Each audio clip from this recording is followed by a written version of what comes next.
Welcome back. This is the Jim Bohannon Show. We're talking to Matt Latimer, former speechwriter for President Bush, the author of the book Speechless, Tales of a White House Survivor. Oh, let's see. Sarah Palin. Oh, well, let's see here. I'm trying to remember if I've met her or before. What is she, the governor of Guam? Really? Now, was that just his way of putting her down, or was he really not sure who the heck Sarah Palin was? No, it was just a very typical joke. Sarcasm. Yeah. He came in, he said, I'm sure heard about her before. What is she, the governor of Guam? And he sort of laughed. He was just basically pointing out that she was relatively unknown on the national stage. Was he surprised at the McCain pick? I think so. A lot of people at the White House were surprised. I think a lot of people were expecting and hoping for Mitt Romney.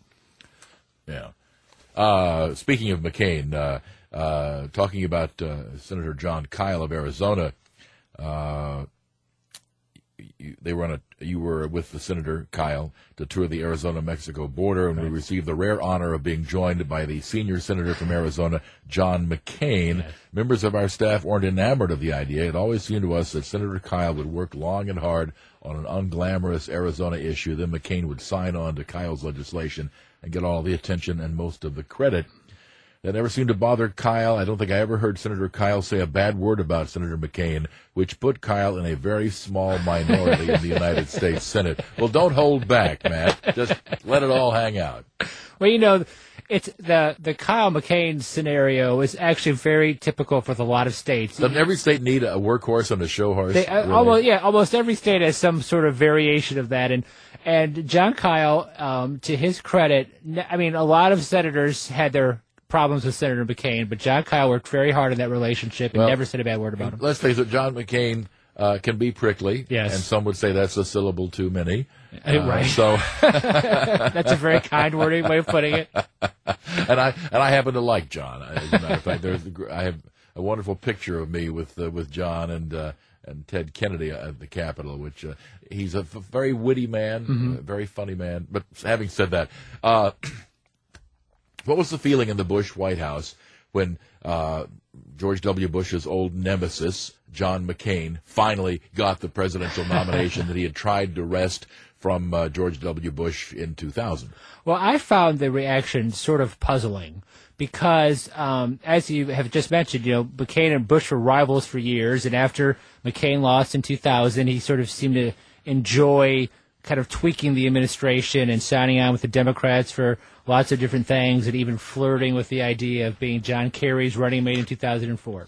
Was that taken seriously at the Bush White House when that happened? Because I always wondered. To me, that just seemed like one of those things that people like to talk about. Yeah. But to me, it was about as likely as Gerald Ford becoming a super Veep running mate for Ronald Reagan in 1980. Yeah.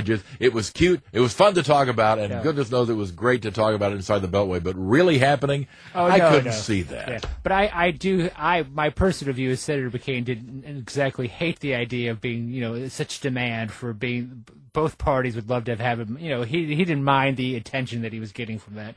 Yeah. But in any event, when he was a nominee in 2008, most of the White House greeted him enthusiastically, which is sort of a surprise to me because these are the loyalists of the loyalists for President Bush. Mm-hmm. And I don't know if President Bush was as enthusiastic about John McCain as the rest of the staff were. And I remember at one point he had sort of a dismissive view of the McCain campaign, and at one point called it a 5-spiral crash. Yeah, well, and that certainly wouldn't be far off of just about everybody's assessment.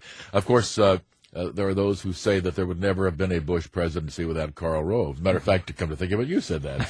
That's right. At least, and I'll just continue quoting you here, at least that's what everybody said. Critics called him Bush's brain because, of course, it was assumed Bush himself was lacking one. Tell us what you know of the true nature of the Bush-Rove relationship. Well, what I know from my perspective was actually a surprise to me because I had forever expected great things from Karl Rove, and I was looking forward to working in the White House with him. It was like something I had thought about for a long time. I thought he was just terrific, and I found that in a lot of ways he tended to be somewhat overrated. As Rove himself used to say, I'm a myth.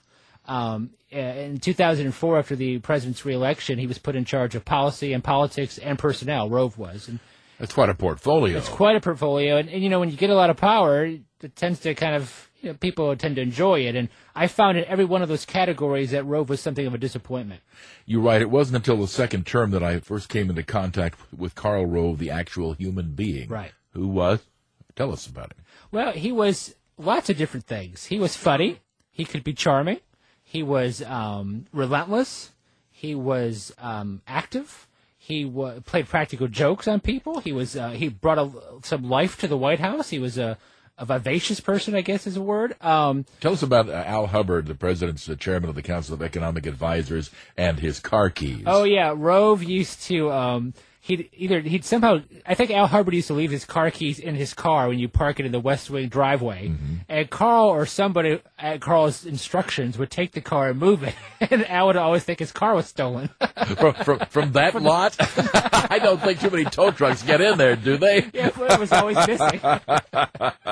Now that is funny. I have to admit that is remarkable. So Carl had that side. In other words, it sounds in a way like the post-Bush presidency Karl Rove that pops up now and then on Fox News. In other words, kind of a feisty individual. Was he always that way, and we just didn't get to see that in the public? He was feisty is a very good word.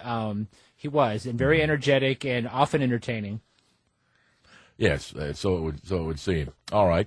1-866-50-JIMBO is our number, 1-866-505-4626. We're talking with Matt Latimer. He's the author of Speechless, Tales of a White House Survivor, published by Crown. When we return, more names, more dropping, more thoughts on what it is like to be that close to the most powerful center of power in the world. We'll be right back.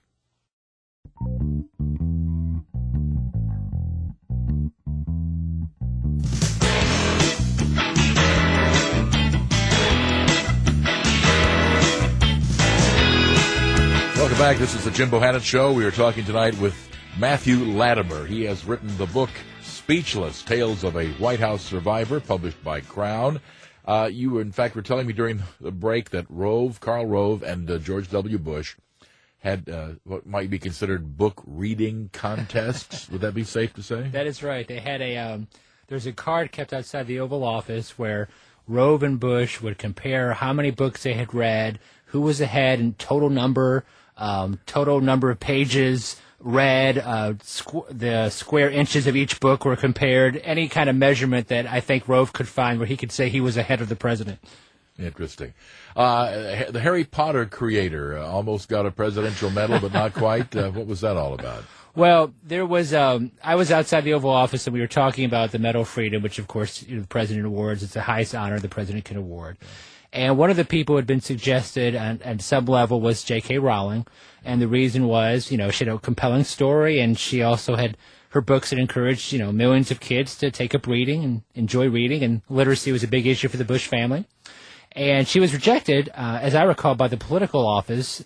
And the reason was they were worried that some people would object to giving her a medal because Harry Potter, at least the reason I was told, that Harry Potter and those books encouraged kids to practice sorcery. And really? That's what I was told. Okay, I'm not aware. I just sort of found that a strange. Well, I find it kind of strange. I've never heard any story of a kid who was found mixing toads and newts and stirring them in a pot, cackling and whatever, riding a broom. Well, okay. Anyway, so that's what happened there. The president, of course, has daughters. There was a person the president would compare to the son he never had, and that would be? That was his dog, Barney. His dog, Barney. And I thought it was a cute story. The president was at an event, and he said, Barney's the son I never had. I take him fishing, and I talk to him. And he was good company. The thing about Barney that I always found interesting was every time I saw him, he seemed to be the meanest dog I've ever seen, and he would walk around the White House with something of a regal beagle air, if you will. And he bit a reporter at one point. And I recall that. That's right. Yeah. But it took him 8 years to get around to it. But in other words, you weren't surprised by it. No, I wasn't surprised at all. Just that it took that long. There was a cartoon character who was a mascot temporarily. There was an article that had been written in the Wall Street Journal comparing President Bush to Batman. And there's the movie The Dark Knight had just come out. And, The Dark Knight, the story is about this vigilante who's protecting Gotham City from all these bad guys. And even though he's unpopular to the townsfolk, in fact, he really was popular and they really loved him. And that also, therefore, compared to President Bush, that even though he was unpopular, secretly the country thought of him as Batman protecting us from evil. And I could understand the logic of that. I mean, there was something there that people were saying, but it was an uncomfortable several weeks that was going on. Mm-hmm.